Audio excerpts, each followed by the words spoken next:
Olá pessoal, vocês certamente já perceberam que proteína animal é bem cara. Quando a gente vai a um supermercado ou a um restaurante, produtos que contenham proteína animal são mais caros. Vocês já tentaram entender a razão disso? Tem as diversas razões econômicas, mas tem uma que é uma razão bioquímica. Esse ar que está aqui, ele contém nitrogênio. Nós não conseguimos retirar o nitrogênio do ar e introduzi-lo em proteínas nossas. Animais também não conseguem fazer isso. Quem consegue fazer isso? Bactérias, muitas vezes interagindo com plantas. Vamos entender esse processo de fixação do nitrogênio atmosférico, incorporação em nitrogênio presente em aminoácidos e depois em proteínas. E aí vamos compreender também a razão desse maior custo das proteínas animais. É um processo assim, muito custoso do ponto de vista energético. Vamos entender. Muito bem, vamos seguir agora com o capítulo 22, que é a biossíntese de aminoácidos, nucleotídeos e moléculas relacionadas. Nós vamos, antes de passar para a biossíntese de aminoácidos, vamos ter que examinar o ciclo do nitrogênio. Por que isso? Porque, como a gente questionou agora há pouco, o nitrogênio atmosférico, que compõe 80% aproximadamente da atmosfera, ele está nessa forma de N2, nitrogênio, né? Inorgânico. E ele, para ser incorporado em moléculas biológicas, ele precisa ser fixado numa forma que possa ser aproveitada. E o nitrogênio, então, ele aparece em várias formas diferentes, vários estados de oxidação diferentes, em organismos diferentes, produzido por reações diferentes, mas quando a gente olha globalmente, existe uma interdependência entre esses vários organismos e essas várias formas de oxigênio, de nitrogênio fixado, e nós então falamos de um ciclo do nitrogênio. Então, de uma forma bem simples, a gente poderia falar que o ciclo do nitrogênio ele tem esses essas poucas engrenagens aí, né, nessa roda, né? Então, se a gente parte de nitrogênio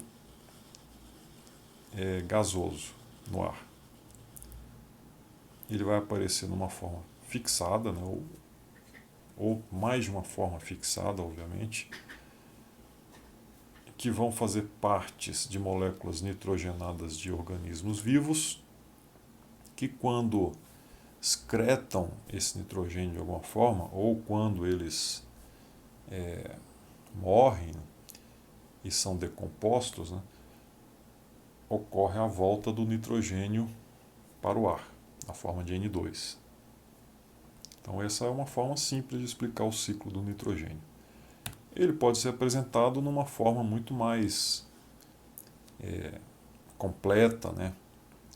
Com muitas fontes e formas de nitrogênio, e aqui essa leva até em conta com aquecimento global maior ou com aquecimento global menor, fontes industriais de nitrogênio. E aqui nós temos fertilizantes nitrogenados que são produzidos basicamente por uma reação chamada reação de Haber-Bosch. Então vamos ver primeiro essa reação e depois a gente entra na fixação biológica do nitrogênio a partir do nitrogênio gasoso. Vamos ter várias formas de nitrogênio fixado aqui. Então, a reação de Haber-Bosch é o processo industrial que leva à produção de amônia. Então, nitrogênio gasoso mais hidrogênio gasoso, 3 moléculas, quando submetidos a altas temperaturas e altas pressões e na presença de catalisadores, geralmente metais, produz 2 moléculas de amônia. Essa é uma reação que consome muita energia, aproximadamente 2% da energia mundial por ano é consumida nessa reação. E ela produz 500 milhões de toneladas de nitrogênio anualmente, fixado dessa forma, por essa reação química, né? Essa reação foi desenvolvida para a produção, na Primeira Guerra Mundial, pelos alemães, para a produção de explosivos a partir de amônia, né? Mas hoje também ela pode ser usada para a produção de explosivos, mas a amônia que é usada para a produção de fertilizantes vem dessa reação. E metade do nitrogênio presente nas nossas proteínas humanas, vem desse processo de Haber-Bosch. A outra metade nesse nitrogênio fixado nas nossas moléculas nitrogenadas, proteínas, nucleotídeos e várias outras, a outra metade vem da fixação biológica. Certo? Então vamos ver o ciclo do nitrogênio, como ele está descrito na edição atual do Langer. Vamos começar aqui no nitrogênio atmosférico, com um grau de oxidação, um estado de oxidação igual a 0. Então ele vai ser reduzido até a amônia com estado de oxidação -3, então é uma redução, e essas setas vermelhas são reações que ocorrem em ambiente anaeróbico, sem oxigênio. Então, bactérias fixadoras de nitrogênio e arqueias fazem essa fixação biológica de nitrogênio. Aí, a amônia é incorporada por plantas e micro-organismos em aminoácidos e outras moléculas nitrogenadas. E quando ocorre a morte ou a excreção desse nitrogênio, ele volta para o meio ambiente na forma de amônia. E ele vai chegar a nitrogênio atmosférico depois de algumas outras reações aí que a gente vai ver agora. Certo? Então, essa amônia, ela no solo, e ela pode vir também a partir de fertilizantes, né, com sulfato de amônio, por exemplo, e outros, nitrato de amônio. Então a amônia ela vai ser oxidada numa primeira reação por bactérias nitrificantes e arqueias também. E nesse processo, esses organismos, oxidando esses compostos, eles produzem energia. Assim como nós oxidamos glicose, carboidratos, né? Lipídios, aminoácidos. Esses organismos oxidam amônia a nitrito e também outros tipos de bactérias nitrificantes oxidam nitritos a nitratos. Então, essas reações são chamadas reações de nitrificação. Nós temos também plantas, bactérias desnitrificantes, arqueias e fungos que fazem o contrário, que reduzem nitrato a nitrito e depois também outras bactérias, arqueias e fungos, reduzem nitrito a nitrogênio atmosférico. E a gente fecha o ciclo. Mas a gente tem ainda que ver que nitritos podem ser reduzidos direto à amônia por plantas. Então, plantas que recebem fertilizantes à base de nitratos ou nitritos conseguem chegar até a amônia e aí incorporar a amônia em aminoácidos e outras moléculas nitrogenadas. Por fim, nós temos as bactérias chamadas anamox, que fazem uma oxidação, uma reação, um tipo de oxidação anaeróbica, né? Mas usam amônia e nitrito ao mesmo tempo para a produção de nitrogênio atmosférico. Esses processos de redução aqui, esse nitrato e o nitrito têm uma função, nesses casos aí, esqueci de falar isso, então, tem uma função de aceptor final de elétron em cadeia de transporte de elétrons. Assim como nós usamos oxigênio, alguns organismos usam nitrato e nitrito como aceptores finais de elétrons em cadeia de transporte de elétrons. E aí aquele bombeamento de prótons daquele jeito lá. Tá certo? Então, esse é o ciclo do nitrogênio, muito importante sob o ponto de vista ecológico também, né? Agronômico, extremamente importante. E aqui ele está resumido no Lehninger, no Voigt também, ele mostra até um pouquinho mais resumido, né? Nitrogênio atmosférico, a amônia, de amônia a nitrito, de nitrito a nitrato. Então são reações aqui de nitrificação e depois de denitrificação até a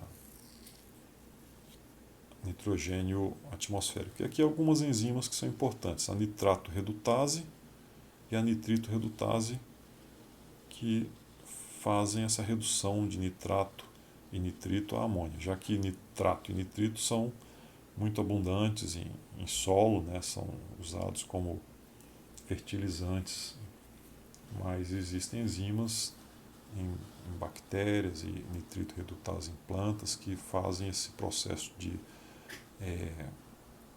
amonificação. Agora nós vamos passar para uma enzima, um complexo enzimático muito importante, que é a nitrogenase, o complexo nitrogenase.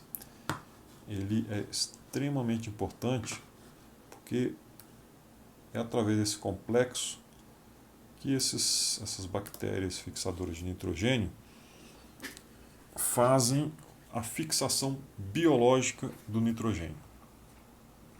Enquanto o processo de Haber-Bosch faz isso em altas temperaturas e em pressões atmosféricas elevadas, a presença de catalisadores, aqui nós temos esse catalisador biológico, né? E esse processo de fixação, se vocês tiverem uma janela aí, vocês podem olhar, vocês vão ver árvores aí que são leguminosas, ou plantas que sejam leguminosas, um feijão, por exemplo, soja, dependem muito da fixação biológica de nitrogênio feita por bactérias. Então, isso acontece em temperatura ambiente. Nós podemos achar que agora o período tá quente, né? Nós estamos no dia, hoje é dia 8 de outubro, né? E está muito quente, mas as temperaturas nos reatores da reação de Haber-Bosch é 300 a 500 graus centígrados. Então acontece em baixas temperaturas essa fixação biológica, temperatura ambiente e uma atmosfera de pressão, desculpa. Então aqui está o complexo nitrogenase. A reação de fixação de nitrogênio e amônia acontece aqui nessas subunidades alfa e beta do complexo, e são duas unidades, né, de complexos, né, que se encaixam justamente aqui, tá a interface deles, né, e aqui nós temos o sítio ativo, onde acontece a fixação de nitrogênio e conversão desse nitrogênio a amônia. Agora, nós temos ainda, e essa é a dinitrogenase, nós temos a dinitrogenase redutase, que é uma parte do complexo, em verde aí, que reduz a dinitrogenase. É um processo de transferência de elétrons, né, que acontece aqui no meio através desses cofatores e grupos prostéticos, né. Muitos desses grupos aí contêm ferro, contêm enxofre. Nós temos aqui magnésio, que é um cofator. Temos um outro cofator que é de ferro e molibdênio. Então, esses microelementos eles têm que ser colocados, né, no solo também, para até permitir que os micro-organismos sintetizem corretamente, né, os cofatores que vão participar desses processos de fixação de nitrogênio.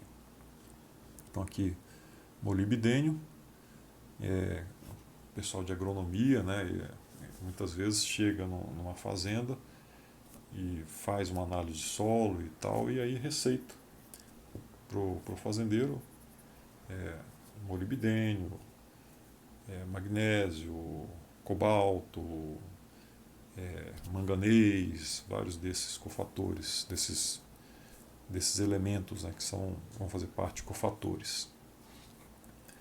Bom, aqui nós temos a sequência de reações. Então aqui no fim, nitrogênio a amônia, processo de redução que depende da passagem de elétrons da dinitrogenase no estado reduzido. Nitrogênio reduzido a amônia. Quem inicialmente doa elétrons? Por exemplo, pode ser piruvato. Então, piruvato doa elétrons para o complexo. Isso aqui tudo é o complexo. Então, piruvato doa elétrons, passa por ferredoxina ou flavodoxinas, que são reduzidas, de cinza oxidadas elas passam a reduzidas, tem a formação de acetil-CoA. E aí, esses elétrons são passados para a dinitrogenase redutase, que de oxidada vai reduzida. Ela utiliza 16 moléculas de ATP, então gasta muita energia, né? E passa para frente esses elétrons para a dinitrogenase, que de oxidada vai reduzida, e aí ela reduz nitrogênio a amônia. Um problema que existe é que essa enzima presente em bactérias, né, ela é muito lábil, ou seja, ela é inativada na presença de oxigênio, muito lábil na presença de oxigênio. Ela se inativa muito rapidamente, né? Então o ambiente precisa ser anaeróbico. Como que essas bactérias conseguem um ambiente anaeróbico? Como será? Então esse problema já foi resolvido há muitos milhões e milhões de anos, quando essas bactérias passaram a fazer uma simbiose com algumas plantas, principalmente leguminosas, e aí tanto bactéria quanto planta obtinham vantagens, né? Se vocês olham uma, uma raiz de ervilha, vocês vão encontrar nódulos, que são nódulos fixadores de nitrogênio. Aqui estão eles, né? Nódulos que estão presentes em raiz de ervilha. Isso também vocês vão encontrar em raízes de outras leguminosas. Mas se a gente faz uma análise histológica aqui, microscópica, desse material, desses nódulos, nós vamos ver que não mais bactérias livres, né, mas bacteroides, que são bactérias que estão em simbiose com as células das raízes dessa planta. Então, os bacteroides aqui em vermelho, eles estão em simbiose com células aqui desses nódulos. Eles estão vivendo no interior da célula nodular. E são circundadas por uma membrana peribacteroide, em azul. Certo? O que os bacteroides produzem? O complexo nitrogenase. Aqui nos bacteroides nós temos o complexo nitrogenase,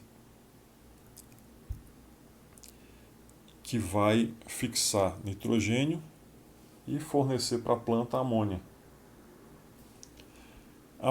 A planta, por sua vez, vai oferecer para o bacteroide um ambiente pobre em oxigênio, até porque leguminosas contêm no seu citossol uma proteína muito parecida com uma proteína que nós temos, que se liga muito fortemente ao oxigênio.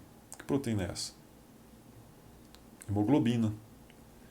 Então, as leguminosas produzem uma proteína chamada LEG, hemoglobina. LEG-hemoglobina, que tem uma capacidade de se ligar ao oxigênio e aí mantém o ambiente que pobre, a atividade de oxigênio muito baixa, né? De forma que o complexo nitrogenase, que não funciona na presença de oxigênio, então ele passa a funcionar bem nesse ambiente pobre em oxigênio. E a planta ainda fornece para o bacteroide aquele piruvato, que a planta, realizando fotossíntese, ela produz carboidratos com grande facilidade, né? E aí, para chegar a piruvato, não há problema nenhum para essa planta. Então ela tem uma disponibilidade de piruvato muito grande e fornece esse piruvato para o bacteroide. E aí o bacteroide fornece amônia para a planta, que vai agora se virar para sintetizar aminoácidos. Então, pessoal, como nós estávamos falando, bactérias fixadoras de nitrogênio, como bactérias do gênero Rhizobium, Bradyrhizobium, entram em simbiose com plantas, geralmente leguminosas, mas existem outras bactérias que interagem com outras plantas também, com gramíneas, né, que são as bactérias do gênero Azospirillum, por exemplo. Mas elas podem ser adquiridas por fazendeiros, né, que queiram fazer a fixação biológica nas suas plantações, nessa forma aqui, na forma líquida, né? Então esse saco, contendo um meio de cultura que preserva a bactéria por um bom tempo, na forma líquida, é vendido por aí, por empresas de biotecnologia. Aqui no Brasil nós temos uma boa tradição nisso.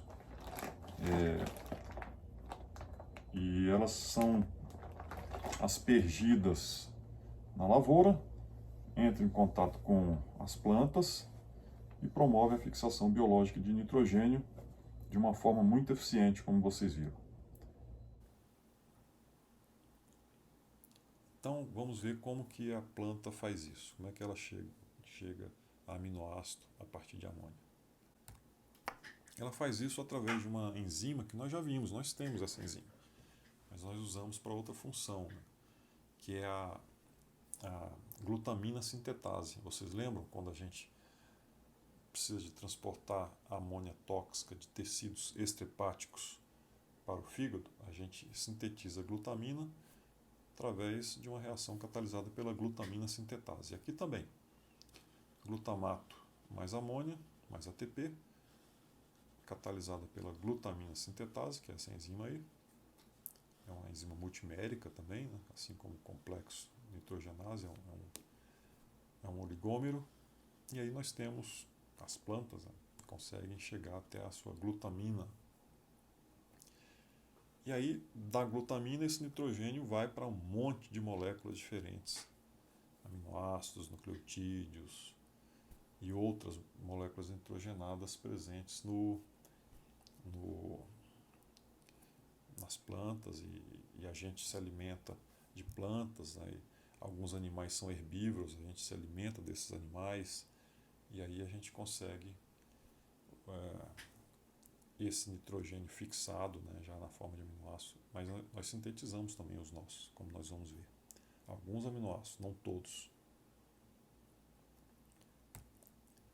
Essa glutamina sintetase, ela é muito bem regulada, né? Porque não é interessante ela funcionar sem necessidade. Ela gasta ATP, né? Então, vários desses derivados, né, moléculas que recebem o nitrogênio a partir de glutamina, essa glutamina passa para tudo isso aqui, ó. AMP, que é um nucleotídeo, CTP, outro nucleotídeo, triptofano, aminoácido, histidina, aminoácido, carbamoil, fosfato, vocês lembram? Aqui ele tem outras funções. Glicosamina, 6-fosfato, é um açúcar aminado, né, um carboidrato aminado. E todos esses são inibidores da glutamina sintetase. Glicina e alanina, que também são aminoácidos, são inibidores também. Então existem várias formas aqui de inibir a glutamina sintetase. Essas são inibições alostéricas, mas nós também sabemos que existem regulações, uma rede de regulação por modificação covalente. A glutamina sintetase, se estiver adenilada, ela é inativa, que um AMP aqui está adenilada. Se ela estiver desadenilada, ela é ativa e consegue catalisar a fixação de amônia a ligação de amônia a glutamato e até a assimilação, né, de amônia a glutamina. O glutamato ele é produzido a partir da inserção de grupo amino em alfa-cetoglutarato.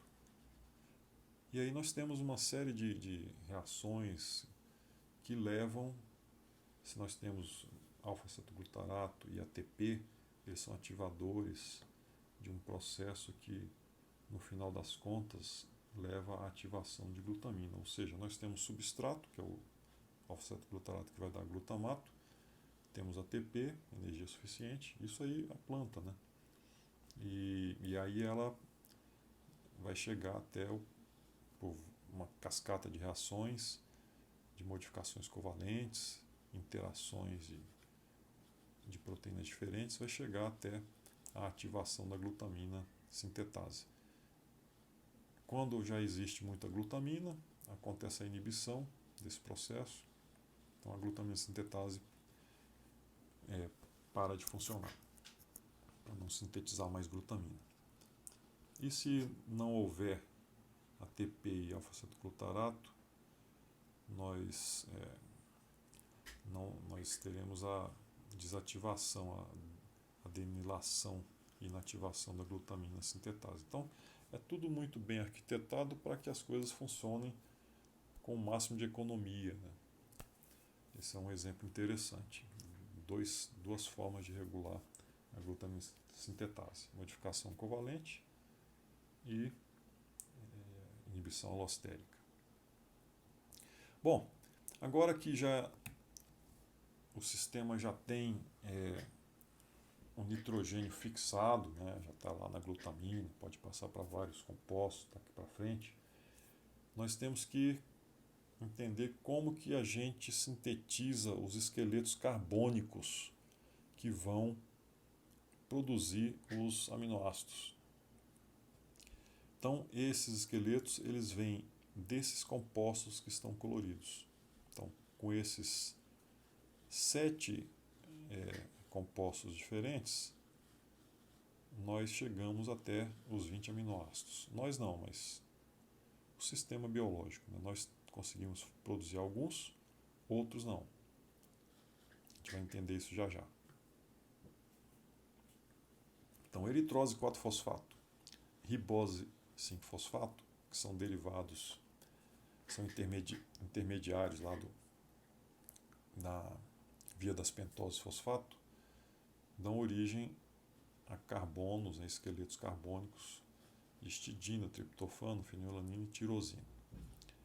Esses que são intermediários aqui da glicólise, 3-fosfoglicerato, fosfenol piruvato e piruvato, dão origem a serina, glicina, cisteína e piruvato, alanina, valina, leucina e isoleucina. Às vezes vocês vão precisar de mais de um desses intermediários aí.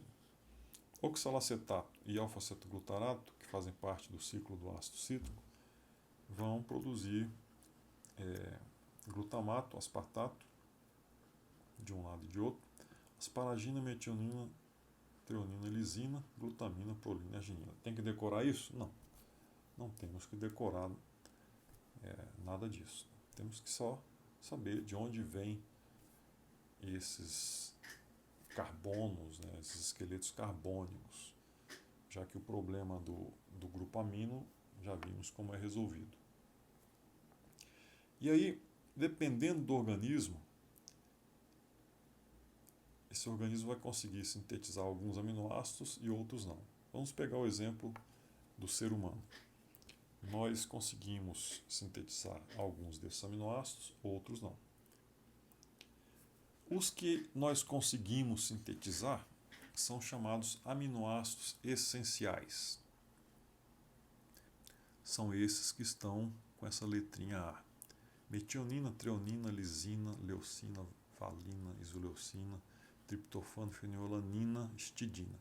Esses são essenciais. Nós não temos o que sintetiza esses aminoácidos? Nós não temos algumas enzimas. Então nós temos que ingerir esses aminoácidos, nós temos que obtê-los através da dieta.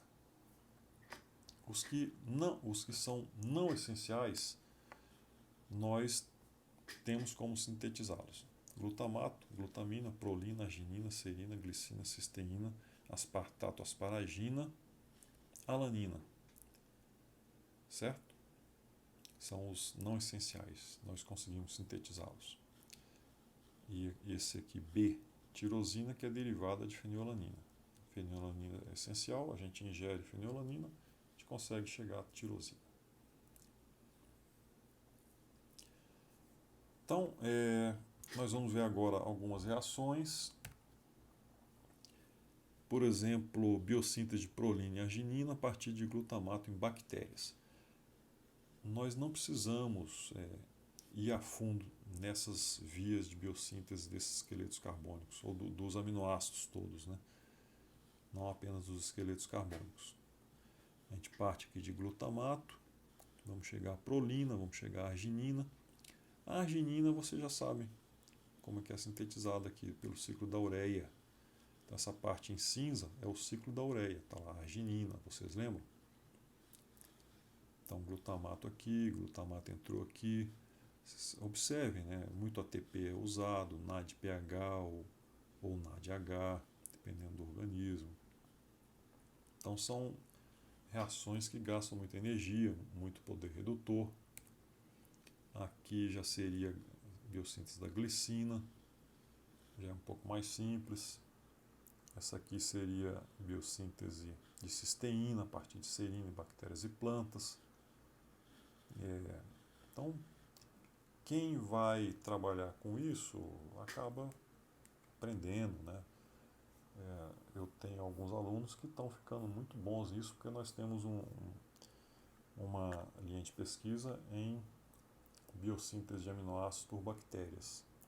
E isso tem um apelo biotecnológico, industrial muito grande, né? O Brasil ele produz alguns desses aminoácidos, exporta até alguns deles, né? E importa outros.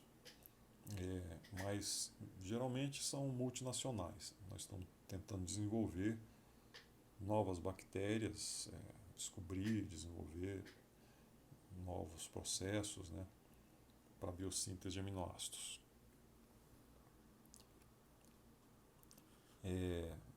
Aqui continua sendo a biossíntese de cisteína. Aqui é a biossíntese de 6 aminoácidos essenciais a partir de oxalacetato piruvato em bactérias. Metionina, esse é um aminoácido muito interessante, né, que até pouco tempo não existia um processo biológico de produção de metionina, era um processo químico. Agora surgiu uma empresa, né, que está produzindo de forma biológica, tá usando bactérias, né? Metionina, treonina, lisina, isoleucina, valina e leucina. Olha só como é que é complicadinho, né? É bom a gente olhar e ver os detalhes, né? Saber interpretar uma figura dessa. Ver os substratos, os ATP, NADPH, onde que a gente chega, lisina, metionina aqui. Quando a síntese industrial é química, ela é muito mais poluente, né? E mais, às vezes mais dispendiosa também. E a síntese biológica acontece em baixas temperaturas, a bactéria trabalha para a gente. Aqui continua, né? Essa figura era dividida em duas, né? Aqui continua até chegar a isoleucina, valina e leucina, que são aminoácidos de cadeia ramificada. Vocês encontram muito esses aminoácidos nesses suplementos alimentares. Nós não sintetizamos, né? Nós precisamos obtê-los pela dieta. Biossíntese de corismato, que é esse composto aqui, um intermediário da biossíntese de triptofano, aminoácido muito importante, né, que é um aminoácido aromático, assim, hidrofóbico, né, aromático porque tem anéis aromáticos, e muito importante também. Aqui biossíntese de histidina. Vocês estão vendo que existem algumas complicações, mas nós não vamos, como eu falei, ir a fundo. O que eu queria aproveitar é nessa biossíntese aqui de, se não me engano, uma dessas que leva a treonina, em algum desses slides passados, não interessa, em algum desses slides passados, nós tínhamos aqui a isoleucina, a reação que leva à formação de isoleucina. Isso aqui. Essa parte aqui da biossíntese de isoleucina, a partir de treonina, nós temos aqui uma enzima treonina desidratase que é inibida. Treonina é um aminoácido. E a partir da treonina, depois de algumas etapas, né, 6 etapas, nós chegamos à isoleucina, que é outro aminoácido. E a isoleucina inibe lá em cima sua própria biossíntese. Isso faz sentido, né? Vocês já viram exemplos dessa retroalimentação negativa, essa inibição alostérica, que inibe uma enzima lá em cima para evitar desperdício de material e de energia. Mas aqui nós estamos vendo um produto final inibindo lá em cima uma enzima. Se a gente olha o quadro mais completo, né, a gente vai ver a isoleucina aqui inibindo aquela enzima que a gente acabou de falar, que é a treonina desidratase, mas nós temos duas formas da treonina desidratase, C1 e C2. Assim como temos duas formas diferentes dessa enzima B1 e B2, que eu nem sei qual é, não interessa, é o conceito que eu quero passar para vocês. E nós temos três formas da enzima A1, A2 e A3. O que são essas formas diferentes da mesma enzima? São isoenzimas, múltiplas e similares formas enzimáticas. São muito parecidas, né? Tem algumas pequenas diferenças, mas catalisam a mesma reação, porém são reguladas diferencialmente. Então vejam lá, A1, A2, A3. A A2 não é regulada, não tem um inibidor, mas A1 tem dois inibidores. Isoleucina, que vai lá em cima, inibe A1, lisina também inibe aqui A1. A3 é inibida por treonina, e assim nós temos essas retroalimentações, essas inibições diversas, mas vejam que sempre existe uma dessas isoenzimas que não é inibida de forma alguma. O que isso garante para a gente? Então nós temos aí inibição alostérica diferencial de isoenzimas, inibição por retroalimentação sequencial. Vou voltar aqui e vamos terminar o nosso raciocínio. O que esse processo de inibição alostérica diferencial de isoenzimas nos garante? Eu estou passando o cursor em cima das enzimas que sempre ficam ligadas. Então, se nós temos em algum momento todas essas isoenzimas aqui, A1, A2, A3, desligadas, se isso aqui acontece,